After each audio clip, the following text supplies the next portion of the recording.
Yo, what's up? Welcome back to another episode of The Source. We're having a solid little Friday here. As of right now, the top bets in college football are 5-1 with only North Carolina +6 remaining, so we'll see how that finishes out. But we're moving on to Saturday. We got a big Saturday here. Teofimo Lopez is fighting at night.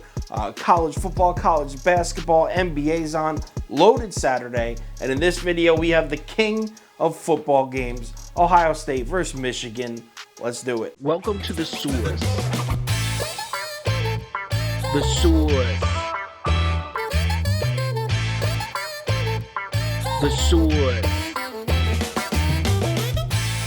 Hey, get the Source. All right, so we got Ohio State on the road in Ann Arbor here. The line is Michigan +8, and as expected, everyone's on the Buckeyes. 95% of the money on Ohio State. This is as of Monday morning. Yo, check out this weird line movement though. So the money stays on Ohio State all week.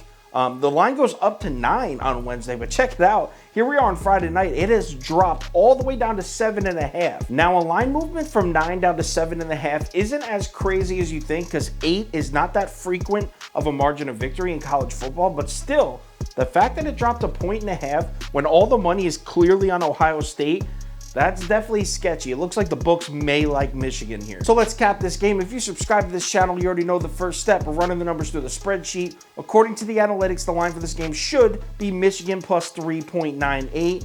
So that's a solid 4-point lean, 3.5-point lean on the Wolverines there. All right, let's run through a quick breakdown, and we'll start with the fact that Ohio State has now won 9 consecutive games by 2 scores or more. 9 straight 2-score victories.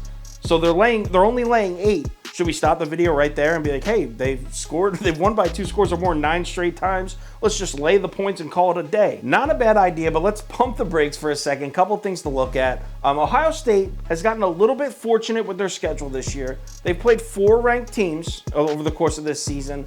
All 4 of those games were at home for Ohio State. So this Michigan game will be their first ranked opponent that they've seen this year on the road. Now, to be fair, if we're going to criticize Ohio State's schedule, then we also have to take a look at Michigan's schedule, and it's definitely weaker. Now, they do have the Michigan State game and the Penn State game. For Michigan, those games are on the road. For Ohio State, they had those 2 games at home.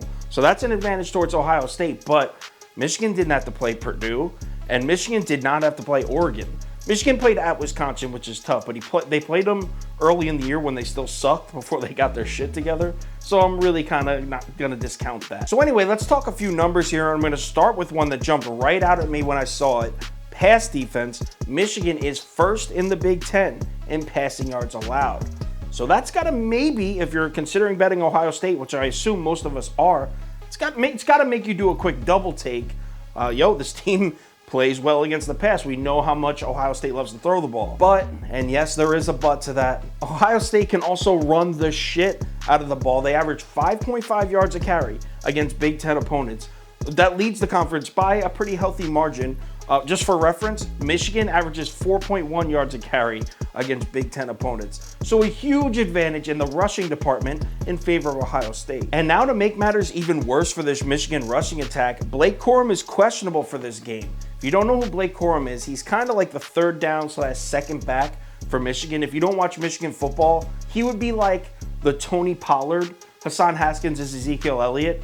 I'm assuming that's a reference people get. He's gotten 130 carries this year. He gets the ball. Hassan Haskins has 213 carries. So 213, 130. They split carries. Hassan Haskins is the main guy, but Corum's their speed guy.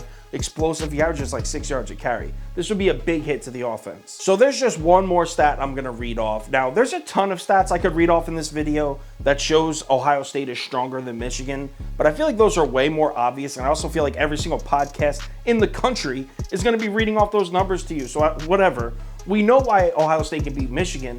Let's read off some numbers of why Michigan could possibly beat Ohio State, and I got one for you. Third down defense, and I know I'm getting a little thin here with these numbers, but Michigan is second in the Big Ten in third down conversion percentage allowed. Ohio State 9th in the Big Ten.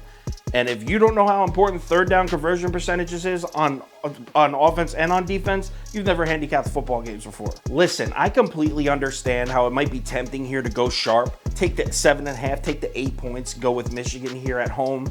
But honestly, I've looked through these numbers, I've done a ton of research, and I'm not seeing anything that shows me this will not be yet another Ohio State blowout. CJ Stroud gets better every single week. And the truth is, Ohio State might have 3 NFL receivers playing on their roster right now at the same time. This might be the most explosive college football offense I've seen in a decade. For real, it's that good. And as CJ Stroud gets better, it becomes more and more unstoppable. So give me Ohio State minus 7.5. I don't care what the books are doing. I don't care who the books like.